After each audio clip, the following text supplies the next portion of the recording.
it's hard to make out. Obviously, we do know, as mentioned, that about 70 personnel from LAPD took part in this massive raid, not just here at MacArthur Park in San Gabriel, in Calabasas as well, and in South LA.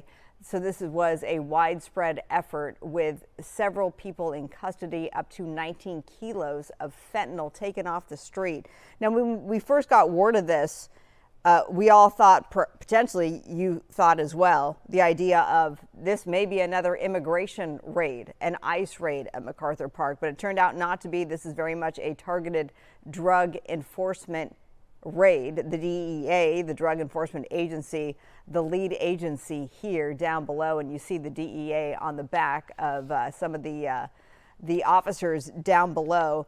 You may recall it was in July where MacArthur Park made really national news, national headlines, when federal ICE agents went into MacArthur Park on a random morning, afternoon, many of them on horseback even, and they brought in significant military gear, SWAT vehicles, if you will, and they didn't turn up with any arrests, and it was a sort of a random moment in time that turned out to be a breaking point between the Bass administration, LA Mayor Karen Bass, she got down there, and then the Trump administration, where they basically went toe to toe there, and she said, please get out of MacArthur Park. You're not doing any good here. And of course, the ICE agent said, no, this is a known area for illegal immigrants and drug activity.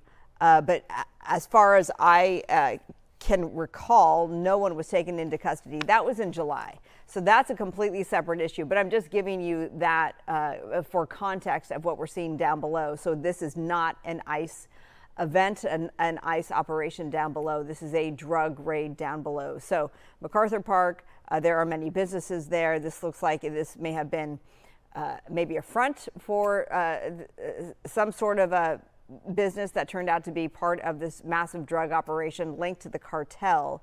We are working to get some more information. And in the meantime, we are looking forward to the 3:15 presser. I'm looking at my notes here, and it says that First Assistant United States Attorney Bill Asaley, he will be part of it, as well as a special agent in charge of the Drug Enforcement Administration's Los Angeles Field Division. Chief Jim McDonald from LAPD, he will be a part of this. And then also Dr. Mehmet Oz, administrator of the Centers for Medicare and Medicaid Services. They are expected to be a part of this 3:15 news conference. As soon as this happens, and by the way, this is all happening there at MacArthur Park. There's a mobile command center set up as well on Alvarado Street between Wilshire and 6th Street. So we're on top of this, and we'll bring you up to speed when they take the podium in about 10 minutes from now. In the meantime, let's get to this. Public officials are calling for an investigation into the Torrance gun store that sold the weapon tied to the shooting at the White House Correspondents' Dinner last month. That suspect, Cole Allen, is accused of trying to assassinate President Trump. Fox Local's Christina Gonzalez, she's live right outside the gun store with the latest on this. I'm sure a whole lot of media descended upon this particular gun story today. Christina? You know, you'd be surprised. Not as many as I thought there would, but, you know, considering that this is targeting other stores, it's a huge chain, 30 stores at least in the state. But let's go to the video so I can explain to you what really is happening here. Because, you know, you're right. This is a store where authorities say alleged gunman Cole Thomas Allen, who is actually from Torrance, bought, and I want to underline, he bought legally, the shotgun recovered at the April 25th shooting at the Washington Hilton Correspondents' Dinner. Now, President Trump was attending. He was not injured. A Secret Service agent was.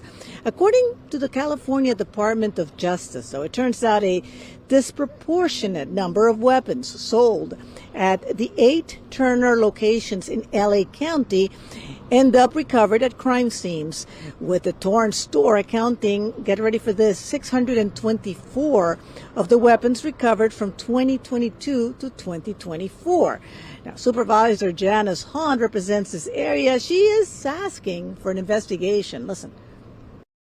This store in Torrance sells one gun a day that ends up being used in a crime.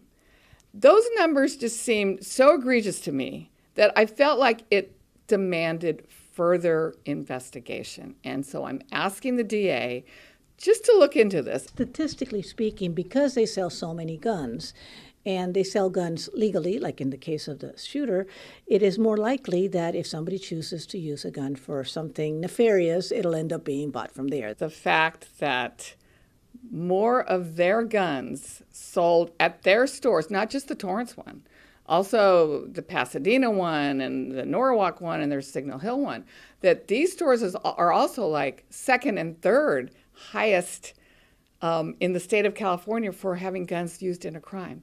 Something's going on that doesn't seem right. And what she's saying is that statistically, even though the chain, which is huge, is a leading gun seller, sells so many guns, it doesn't make sense that so many of the ones that end up at crime scenes comes from this area and these particular stores. That's what she wants to look at. Now, I reached out to Turner's. They have not responded yet. I also reached out to the mayor of Torrance, because another thing Han is asking, she reached out to him, asking him to look into this and to also perhaps adopt some of the stricter gun laws that are in effect in the unincorporated areas of the county. Things like fingerprint controls and things like that. No response from him either. At this point, we'll see if they come back with something, but she is demanding an investigation. Live in Torrance, I'm Christina Gonzalez. Back to you in the studio, Marla. Do we have any reaction from LA County DA himself, Nathan Hochman? We've reached out to him as well. Nothing from him yet. It is questionable what he can do. Again, we're talking about legally sold guns. Right. And without looking more closely at the numbers from the Justice Department, why the concentration, statistically speaking, perhaps the majority of the guns that they ended up recovering at crime scenes happened to come from LA County. Now, that would account with why so many of them came from here, but we don't know that. You know, when you're looking at statistics, you have to look at a bigger picture. It does seem like an anomaly, though, that so many are coming from one particular area and these particular stores. Yes, and this is Turner's Outdoorsman, right? Yeah. Okay. Yeah, which sells a lot more things than guns, by the way. They've been there they're very since popular for all kinds of 1971. things. Yeah, so to your point, it's a well-known chain. Yeah, a well-known chain, obviously doing things by the books, if you will, if they're selling, guns and weaponry legally. I'm glad that you pressed Supervisor Hahn on this idea that, well, it can make sense, the fact that so many guns are purchased there legally if they do end up being used in a nefarious way. That is just because that's where people get their guns, perhaps. The question is why so many from LA County? Again, I would have to look and ask the Department of Justice, which takes a while to get, where the crime scenes they recovered the guns from are. If all of those crime scenes were in LA County, it would make sense that the criminals would have bought the weapons here, possibly legally, right. Most likely legally. Turner's is in no way, I haven't been able to find out that they're in any kind of trouble or being investigated for doing anything nefarious at this point. But the question is a good one to ask. Why is it happening? And that's what I think the supervisor is saying. Let's take a look at this. Perhaps there's nothing to it nefarious, but we should at least find out why it's happening. Yes, and I am curious also, to your point, what Hochman, the DA of LA County, what he would say and or what he could do. Yeah, exactly. We did reach out to him. We're hoping he'll get back to us. So we'll see, maybe by 5. Okay. What time is it right now? It's 3:11. So he has a little bit of time, and that's when you will go on the air for the Fox 11 News at 5 o'clock a little bit later. All right, Christina, anything else? Then. No, that's it. Back to you guys. Be safe out there. Okay, you the same. Thank you so much. All right, we will take a quick break and see you back here in 2 minutes. That should be about the time that news conference at MacArthur Park regarding that significant drug raid gets underway at 3:15. So sit tight. We'll see you then.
Welcome back, everyone, to the Fox Local Stream. I'm Marla Tejas here at Fox 11 in Los Angeles. Let's take you overseas and give you this live look. This is of Israel, specifically the Western Wall in Jerusalem. Local time there is a bit after 1 in the morning. Developments to report now out of the Middle East. First off, Israel has carried out attacks on Lebanon. It was the first assault on Beirut's southern suburbs since a ceasefire was agreed upon last month. Israel says it targeted a Hezbollah commander whose forces were responsible for firing at Israeli communities and harming IDF soldiers. Meanwhile, President Trump says the U.S. has had very good talks over the past 24 hours with Iran, which is reviewing the latest American proposal to end the war. That optimism had stocks surging on Wall Street today. Trump has said that if Iran does not accept a peace deal, then the bombing campaign will continue. It was late last week that Iran set forth a 14-point proposal to the U.S. Trump said, no way. There was just too many concessions. They wanted sanctions removed. And by the way, that 14-point proposal had nothing to do with uranium enrichment, the nuclear activity. So President Trump said no to that. And now there is a new proposal from the U.S. this time to Iran. We'll see if, in fact, Iran agrees to it. This has been going on for well over 2 months now, the war in Iran, Operation Fury, as it has been named. So Iran reviewing the U.S. proposal to end the war. We'll stay on top of this as now we give you this really impressive look, live look of in Israel here in Jerusalem, where it is just after it's 1:15 a.m. on Thursday morning. Let's get back to our breaking news. Okay, so the presser in MacArthur Park, I'm told, is just getting started. To catch you up to speed, federal and local law enforcement, including LAPD. Here's a live look from Skyfox of all the police activity down below. The Bonita Mall, those were where we were seeing those live pictures of DEA agents, LAPD officers handling the business down below. This is the result of a massive raid that included arrests here at MacArthur Park and Calabasas, San Gabriel, and South LA all today, linked to drug cartels. Some 19 kilos of fentanyl reportedly taken off the streets. This is a massive daytime drug raid spearheaded by the DEA. Again, it included LAPD. At least 17 people were arrested. Let's go ahead and take you to the ground. Marino Lopez and her boyfriend, Jackson Tarfour, were hand delivering drugs to the Alvarado corridor here across from MacArthur Park, and they were storing and stashing the drugs at the businesses you see across the street. You could see the targets of our operation here. The ones with the red stripe are already in custody. The others will be in custody shortly. Look, we're here today because California policies have failed. The policies of California to just let people use drugs open and notoriously with little to no criminal consequences is a failed experiment. It does not work. It does not work to simply hand out needles and Narcan. You have to go after the people selling the drugs on these streets because you can see the consequences. MacArthur Park should be for families, should be for residents of Los Angeles, not for drug dealers and gangsters. So we're here to liberate it, and we're working hand in hand with LAPD. LAPD is a proud partner of this operation. We're proud to work with them. They want to liberate this too for their residents.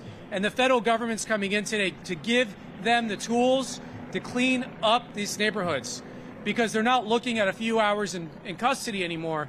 The people we're arresting are looking at 10 years to life in federal prison, depending on the amount of drugs they were trafficking. And last thing I'll say before I invite the DEA to say a few words, this is not a one and done operation. We are here and we are not leaving. We have 300 law enforcement personnel on this operation and they're not going anywhere. And we've got bigger guns than the gangsters, so we're not going anywhere. So with that, I'm going to turn it over to Tony Chrysanthus with the DEA Los Angeles office. Good afternoon.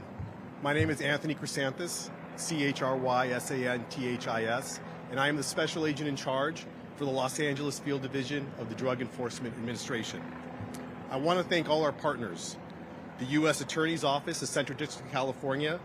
A special thank you to LAPD Chief McDonald for his partnership and his department's vital support to today's operation. On behalf of DEA Los Angeles, I want to thank all our federal partners who are providing key assistance on this ongoing efforts here today. Thank you to Dr. Oz for joining us today. Thank you for DEA leadership for coming out here today. Chief of Operations Matthew Allen and DEA Associate Chief of Operations Brian Clark. Thank you, members of the media, for coming out to help us share a message today. And that message is that the Drug Enforcement Administration is in lockstep with our partners, bound and ever committed to restoring safety and the well-being to MacArthur Park, its residents, business operators, and neighbors. MacArthur Park has been the backdrop to open-air drug markets, violent crimes, and theft, which has prompted local businesses to close or be threatened to close.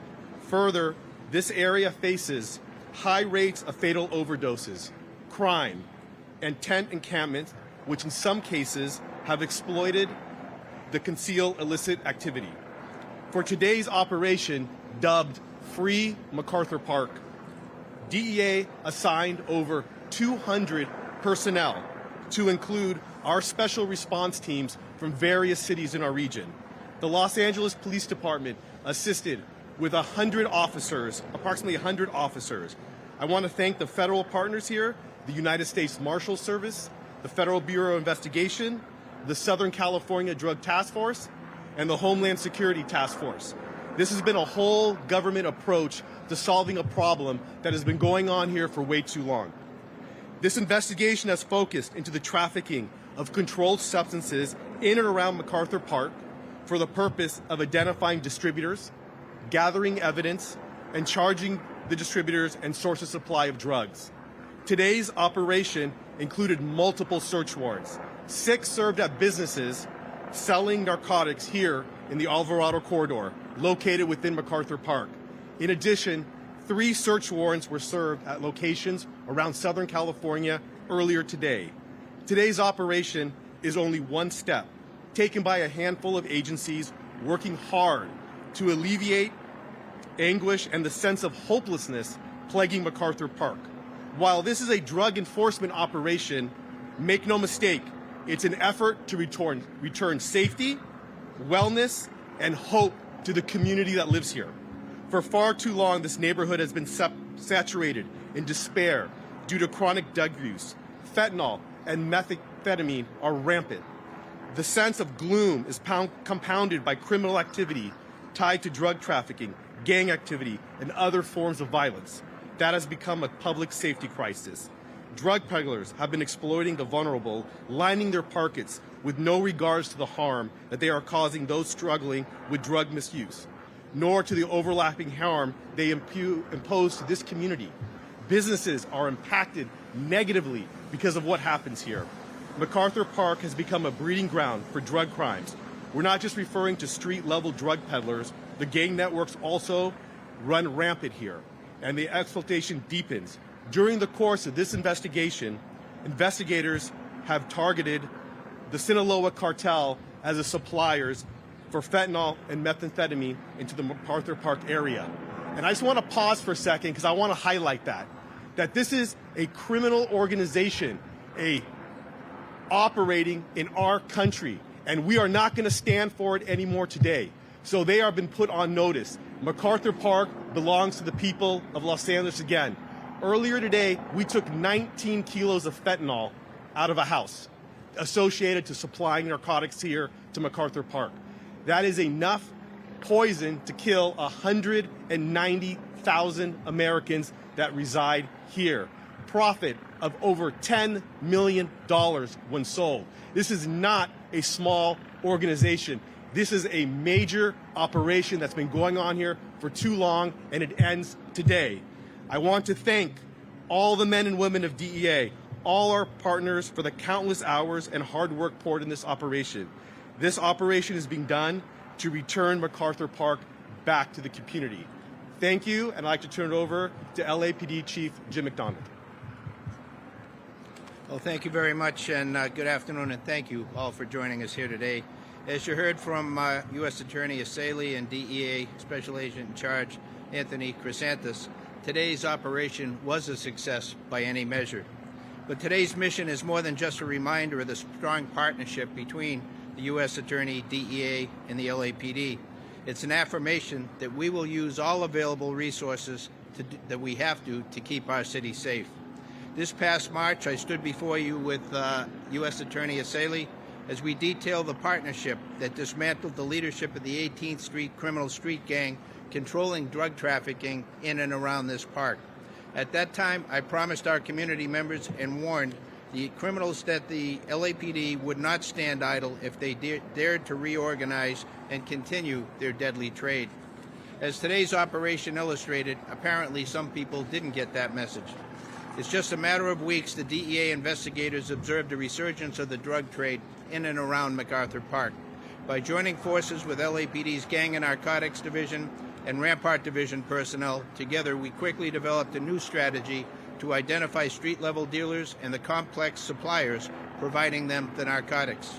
Through our collaborative work, investigators successfully identified 3 individuals responsible for multi-kilogram quantities of fentanyl and multi-pound quantities of methamphetamine for distribution in MacArthur Park. I want you to understand the urgency of our efforts, what's driving us. Fentanyl is 50 times stronger than heroin and 100 times more powerful than morphine.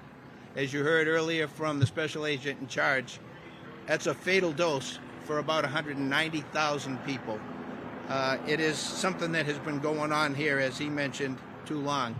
And the complexity of this, it's not street drug dealers doing this on their own. They're supported by and answering to criminal street gangs in the area, prison gangs, and cartels.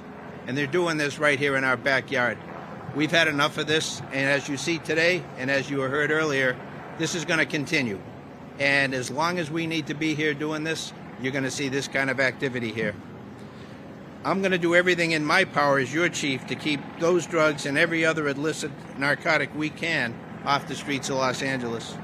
Additionally, during the course of the investigation, investigators identified 22 more individuals involved in narcotics trafficking activities in and around MacArthur Park and the region.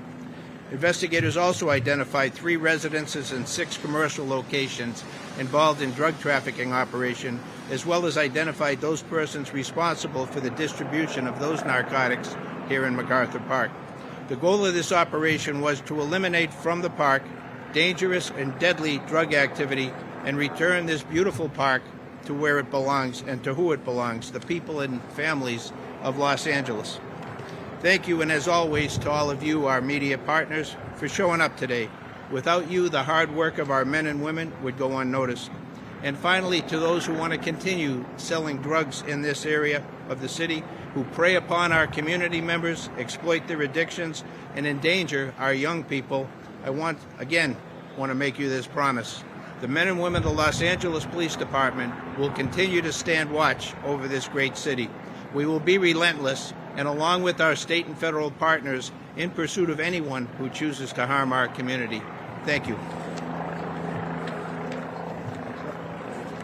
right, I want to introduce a special guest we have here, Dr. Oz, who is the head of CMS and who's been instrumental in our fight against fraud and who needs no introduction. Dr. Oz, thank you. Bill, before you leave, I want to thank Bill Saley, the U.S. Attorney in Los Angeles. You have set a standard for the country. I appreciate the seriousness with which you have taken on this task. It is massive. I appreciate you. Thank you, Doctor. Appreciate it. Chief McConnell, I appreciate your coming and bringing 100 LAPD strong here. Tony, for bringing 200 DEA agents. I left Washington this morning before dawn to come to Los Angeles. I'm not from Los Angeles. I came here because we've got a real problem in Los Angeles. MacArthur Park, which is on the surface a very beautiful area, is becoming a cemetery. This city block behind us is owned by a foreign cartel, effectively, because they're doing business here without regard for U.S. legal interdictions. And when you start looking at this problem, you begin to realize why the president created a White House task force focused on fraud, waste, and abuse. You begin to realize why he put the vice president in charge of this situation, and you begin to realize why it's an all-of-government approach, which is what we're witnessing today. Now, let me speak very plainly as a doctor to the issues that we're facing. I use morphine as a doctor. I'm a heart surgeon. Morphine is actually a drug we use sometimes to put people to sleep in heart surgery because it's actually more gentle for the heart. And it's fast. It knocks you out like that. In fact, fentanyl is used in the operating room sometimes because before you know it, you can't breathe anymore. But thankfully, we're there to put a breathing tube down. The thought of 190,000 doses of lethal fentanyl chills me. It should scare you as well. That is a devastating dose. Forget about the $10 million street value. The thought of losing that many Americans to the Sinaloa cartel and others who just don't care about us should want you to declare war on this problem, which is exactly what happened today with these brave officers at the federal level, at the city level, state level, at the local level. It makes a difference, and it sends a shot across the bow. Now, I work for Secretary Kennedy, and Secretary Kennedy is very open about the fact that when his father was murdered in this city in 1968, he fell into a deep despair, and it took him into the spiraling downward, lack of control world of being a drug addict. And he lived there for 14 years. He's a stronger man today because he weathered that. But he's not the only one of the administration has looked at drugs straight in the face and faced the damaging consequences. Obviously, the vice president has told that story to others as well, not affecting themselves, people in their family that they love and care for. This morning, before we got here, there was a silence in the Jeep that we drove over, the Bearcat, because we learned that we were delayed for a few minutes because somebody had died here in a back alley. After we arrived, after many of you in the media arrived, there was an overdose just down the street with an eyesight that was thankfully reversed. But I was in Kensington recently, witnessed someone go down, and when they were given a life-saving dose of fentanyl, they were angry that they had been brought back to life. This, my friends, was a rescue mission. As a doctor, I can say that with great confidence. We saved lives out here today. We've also sent a very clear message to Sacramento that you cannot play with this anymore because you're playing with fire. And you're not doing so well. And so the kinds of things that I believe we can address by going into the visible addiction that was faced on this street and the worsening conditions for policies that just have not worked. Reduction of harm is a failed approach in MacArthur Park. Maybe somewhere else it may work, but here it doesn't. Interdiction, however, does work. And when we're serious about it, and enforcement like this is a starting point, prevention is required, and we are here, and I'll speak for the federal government here. Medicaid will embrace these people. We care about these people. The beautiful program that you all pay tax dollars into will save these addicts. But you can't have pushers across the street who are sitting upshot in bodegas where they're allowed to distribute these drugs, and not far away, the big distributors and the Sinaloa cartel across the border are able to destroy the recovery pathway that otherwise would exist. This is a cost to the system as well. Medicaid is the single largest payer for substance use disorders. We are here. We will put that money in. But the cost to society of allowing these addictive behaviors to continue is $100 billion a year of lost productivity. I'm going to say that again so it sinks in. $100 billion a year of lost productivity. We believe the breakdown is evident. We know what we think will work. You saw evidence of it today. And my hope is that we will take care of people, as Hubert Humphrey declared. Those living at the dawn of life, those are our children. We cover most of those children now through Medicaid and CHIP. Those living at the twilight of life, our seniors, Medicare does that. But today was about those living in the shadows. And that haunting metaphor should affect you. It affects me because I know we can do better for those folks. Now, we have built a nationwide effort to try to address some of the fraud we're seeing. This is a good example. When you don't take care of people that we should be caring for, and we're a great nation, we'll do that naturally. That's revealing of fraudulent activities. But I want to ask Kim Brandt to come. She runs the Program Integrity Unit at CMS. She's Chief Operating Officer, and we have been looking very careful at the entire soup to nuts endeavor in California, in particular in Los Angeles, ranging from hospices to personal care services. And I'd like her to give you a short, succinct update of where we are. Kim. Great. Thank you, Dr. Oz. One of the biggest things that we've done most recently is something that's been across all 50 states. red, blue, purple, all the states, we asked all the governors to take a look at their Medicaid providers, those who are providing Medicaid services, and determine if there are high-risk providers and suppliers in their state, and to do something called revalidation, meaning they need to make sure they're legitimate. The reason that we are doing this is because in Minnesota, as you may have heard, there's a little bit of a fraud problem. And there alone, they have 5,500 Medicaid providers across the 13 high-risk areas that they have self-identified. 10% of the providers in those areas have already been disenrolled, and it's likely that this number will continue to increase. If we took that against all 50 states, that means that there could be as many as 50,000 plus illegitimate providers operating in this country. Also, we are looking at Medicaid funding, making sure that people are paying appropriately for Medicaid services.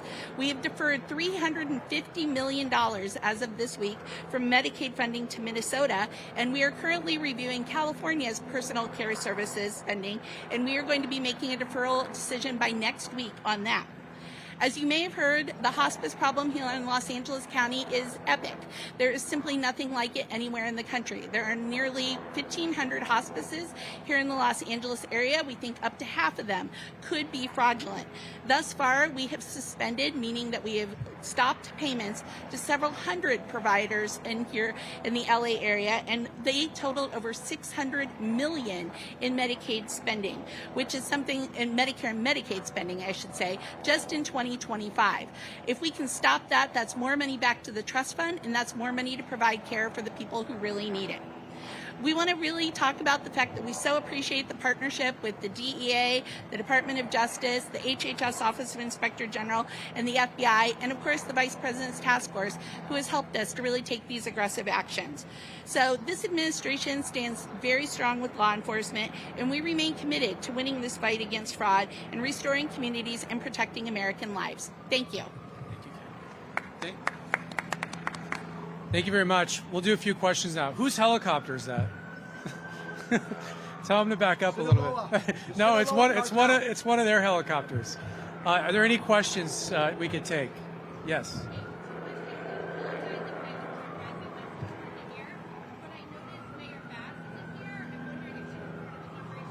She is, I mean, Mayor Bass is the leader of the city. If the police chief wants to address it, I think she had a debate to attend. She does, yeah.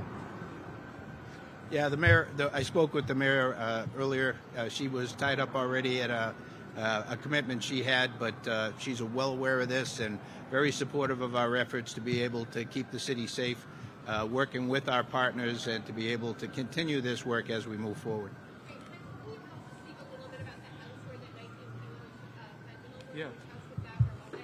Yeah, we can get you more details, but it was one of the suppliers we identified as part of this operation. Look, this was a 2 months long operation. We did a lot of surveillance, and so we traced the drugs back to who was supplying it here in MacArthur Park. One of the suppliers was this individual, and we searched that residence this morning, and we recovered 19 kilograms of fentanyl from their home. And we also searched 2 other residences. I think we found drugs there too, right? Yeah, I don't have the total. Well, I don't have the totals, but there was a lot of drugs recovered this morning. Can you share where the residence was? We'll get you those details. I don't have the address on me. Any other questions, media? Yes, sir. Yeah, well, the streets will open back up, and we'll see who shows up. But we're not leaving. We're going to keep our eyes on here. And if the drug selling comes back, we'll be back, and we'll come back as many times as we need to. This is not a one and done. This is a continuous, long operation. We are going to make sure that the days of open air drug use and dealing in MacArthur Park are over. So if you want to spend 10 years in federal prison, come sell drugs here. If not, go away. Yes. Yeah. Well, first I apologize to the business owners because this is long overdue. It is hard enough to do business in the state of California. It's even harder to do it when you've got open air drug use right in front of your business. I mean, God bless, you got a deli down the street, and he's refused to shut down. He's not shutting down. And I was here with the undercover teams a few weeks ago, and there was a line out the door. So those are American businesses. They don't want to give up on this city. We're not giving up on this city. I know the president doesn't want to give up on this city, and we will work with anyone that is willing to work with us whether it's Mayor Bass or LAPD, we welcome their partnership. And it's not about us. It's not about any politician. It's about giving this park back to the people of this city so they can enjoy it freely with their family. And we need to, Chief, we need to paint over these 18 street logos. They don't own this anymore. So, yes, ma'am.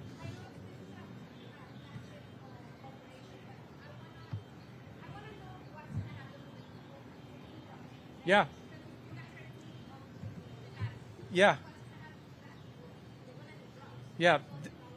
That's a great question. Dr. Oz, do you want to address what's available for people who are addicted? Yeah, you don't have to be on drugs. This is a fundamental disagreement that I think we have in America. Giving people who are addicted what they need doesn't free them.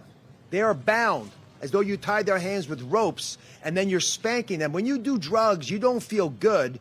You feel relief. We have slews of treatment options that are out there. Medications that work for weeks, some work for days, but you have to push people into therapy. The cities that have been successful in addiction and stopping these kinds of open-air drug markets have succeeded because they continue to pull folks in. They say you have a choice. You go to jail, you go to rehab. They say rehab. They stay for 3 days, they leave. That's the norm. They fail. Most people will fail a half a dozen times. That's true for cigarettes. It's true for narcotics. When you fail, you go back on the street, you make a mistake, you go back into this program. After 6 times, it's not worth it anymore. So you either stop doing drugs or you leave town. When you leave town, you go somewhere else. Maybe it's a place that might be better than you, but we are farming homelessness here. Imagine you're a farmer, you plant the seeds, you grow them, you water them. That's what you're seeing out here. We're making it easy to do drugs. There are many federal programs. They're run actually through states and Medicaid programs. States like California have fairly progressive programs to help folks who are suffering with substance use disorder. It's a disease. We don't want to spank these people. The U.S. Attorney doesn't want to put them in jail. He just doesn't want them on the street. And we don't want to enable that behavior because you end up with this. And then you have an 18 over there, which I shouldn't know what 18 means. But I do now. I know that means a cartel owns this area, and I'm told that it's another gang owns it on the other side of the street, but that's not how America should work. You should earn the things. And I feel badly, as Bill said, about these business owners. Listen, I'm from Philadelphia. Kensington is a bigger problem than this. Kensington is the largest open-air drug market, I think, maybe in the entire East Coast. I've been to the Tenderloin in San Francisco. That's not a pretty place either. Now, these are all catastrophes, which is why, again, I would label this as a doctor, a triage and rescue operation. Imagine a flood came and was killing people every day. You'd hope someone would go in there and change the narrative. My question to Sacramento is, what is going on? Like, what programs are you watching to get your news? How is it possible that you have a narrative in your head where you could normalize this kind of behavior? Because I think it's atrocious. Yeah, listen, I was up in Sacramento. There's more than enough money put into services for people who need it. There's more than enough money. There's billions of dollars spent by the state of California. The problem is when you're addicted to drugs, you don't make rational decisions. You don't want to get sober because it's harder. It's easier to just keep taking drugs. So if people want help, it's out there. You can contact the county. You can contact the city. You can, go down to your local hospital. I'm sure that there's plenty of services available for people who need it. Yes, sir. Yeah. They're making it, in my opinion, they make it worse. I mean, you've got these black Jeeps that drive around doing harm reduction, which means they're handing out clean needles, making it easier to sell drugs. I saw them. The Jeep pulls up right here, and then all the drug addicts come up and they get their clean needles. And I'm going to have an update on you for that. Give me a day or two. We just arrested someone who works for that program. So I'll get you an update on that. So the DEA tells me that it's about $40 to get to get a hit. So they steal, they panhandle, they do whatever it takes to feed the addiction. And for about $40, you can get your daily supply here of drugs. So that's about what it goes for. So, and just think, the 190,000 doses times 40, $50, you're talking millions of dollars. Yeah, so as far as searching, the searches may still be going on, I'm not sure, but the operation actually started last night. We started arresting people last night. We executed some residential search warrants this morning, and this was phase 3 today of this operation. But like I said, we're not done. We'll debrief. We're going to continue surveilling this area. And if we see more activity, we'll do another operation. So we're not done, no. Yes, maybe 2 questions in that.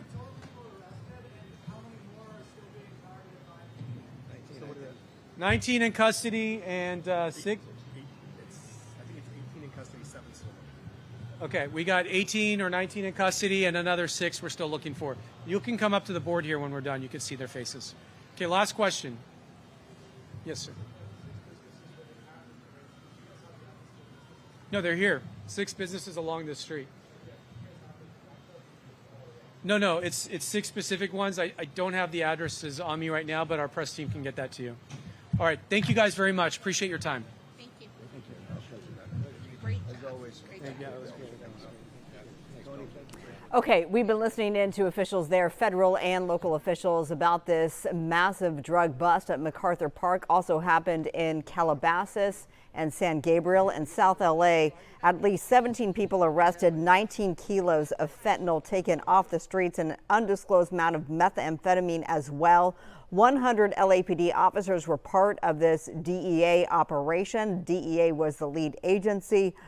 They say this was a 2-month-long investigation. And these drugs, by the way, linked to the Sinaloa cartel. They say this is not a one-and-done thing. They will look for more nefarious activity with more arrests to come. Of course, we'll have the latest tonight on the Fox 11 News beginning at 5 o'clock. In the meantime, coming up, we're going to have this conversation, what to know about President Trump's executive order on psychedelic drugs. An expert joins me live after the break.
It is 3:47, and we welcome you back to the Fox Local Stream. I'm Marla Tejas. We want to give you a live look at Tenerife. This is one of the Canary Islands, which is technically part of Spain. Local time there is approaching midnight, hence why the black of night. Now, this is where the luxury cruise ship hit by that deadly hantavirus outbreak is headed. It will arrive there within the next couple of days.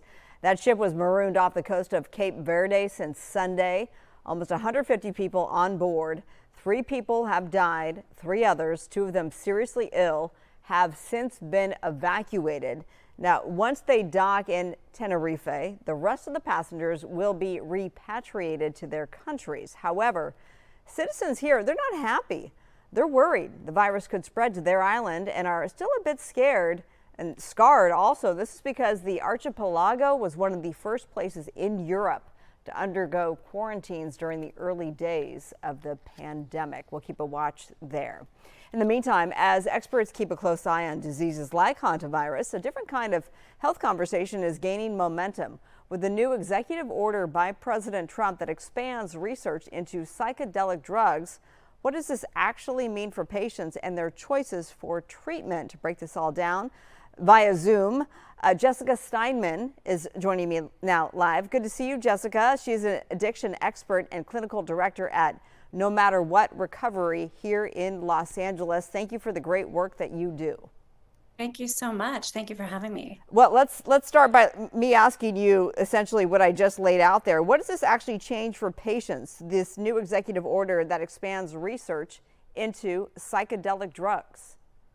This is good news, right? Because a lot of people with treatment-resistant depression, PTSD, struggles with anxiety, they are turning to seeing therapists for ketamine-assisted treatment and other psychedelic-infused treatment. And so more research is needed. And the fact that an executive order is going to allow that is it's going to give the funds to get the research so more help can be given. Okay, so you just heard Jessica say ketamine, which a lot of us have heard of late because of the death of Matthew Perry.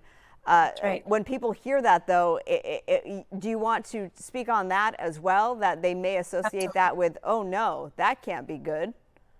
As an addiction specialist, when I first heard of this, my stomach rolled and I was very worried about this as a treatment. This is definitely and specifically for people with mental health issues and PTSD. One of the biggest caveats is that it is not for people with addiction issues. If people have addiction or any substance use or misuse concerns or issues, they should not seek this as an option. Here at No Matter What Recovery, we don't condone that in our treatment with our clients. This is really for people who do not have addiction and who are struggling with ongoing issues with depression, with PTSD, and they just can't seem to find a medication or a specific type of therapy to treat it.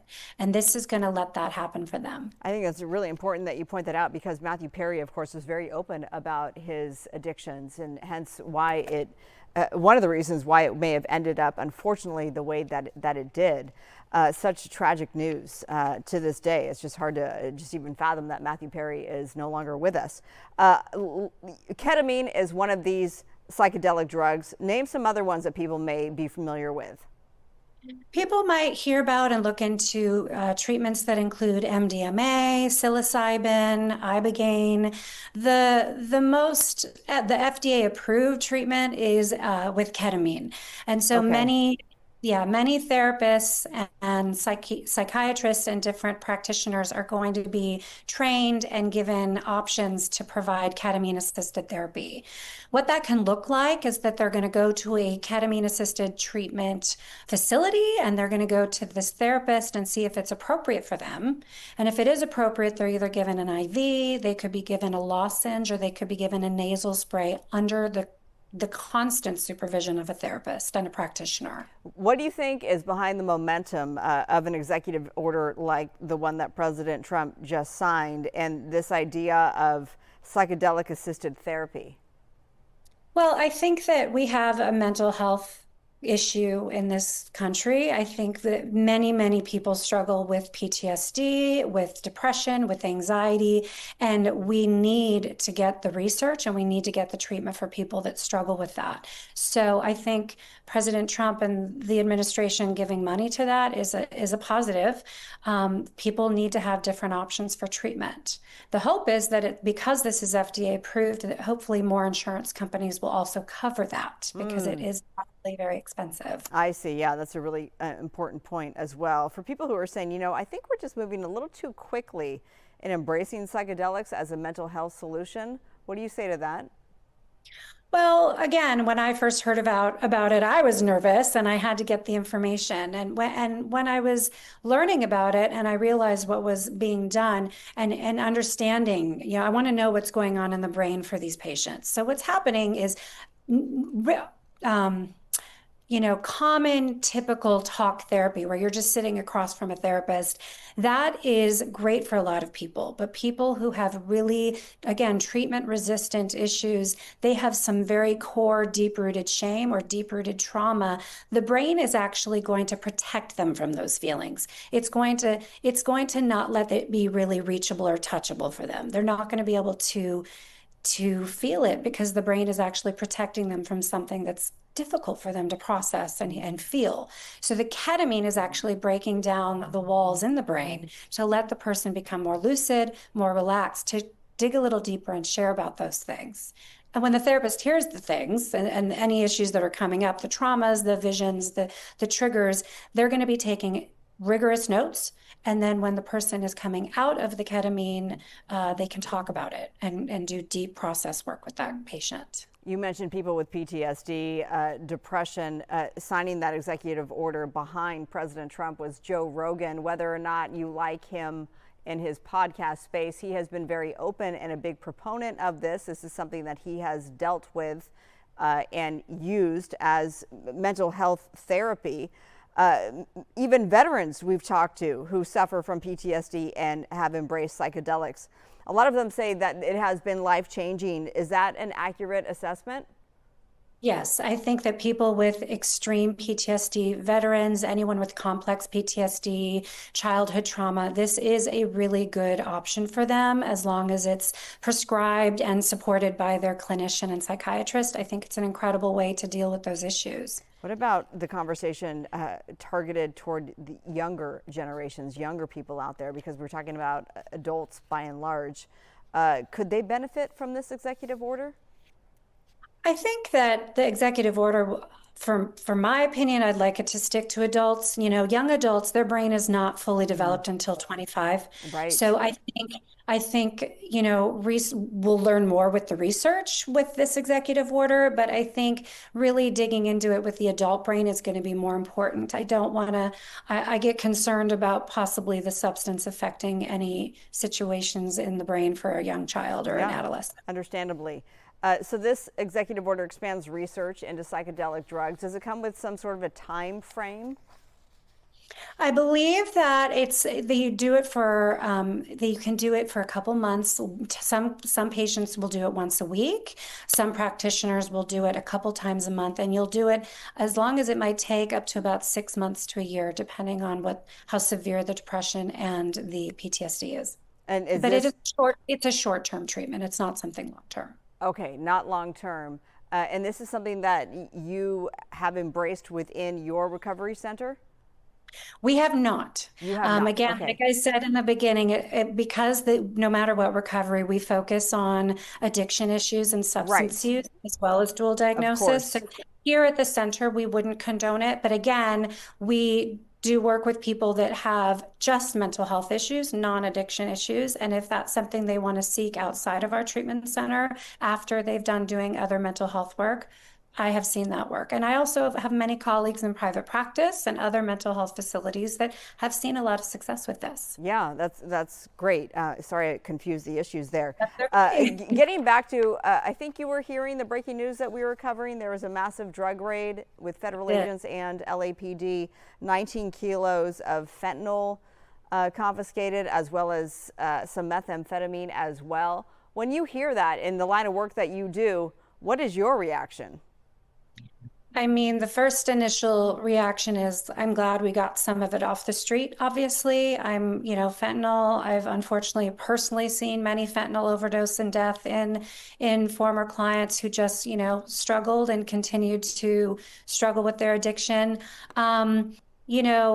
Targeting cartels is important and getting to the dealers and the fentanyl is important.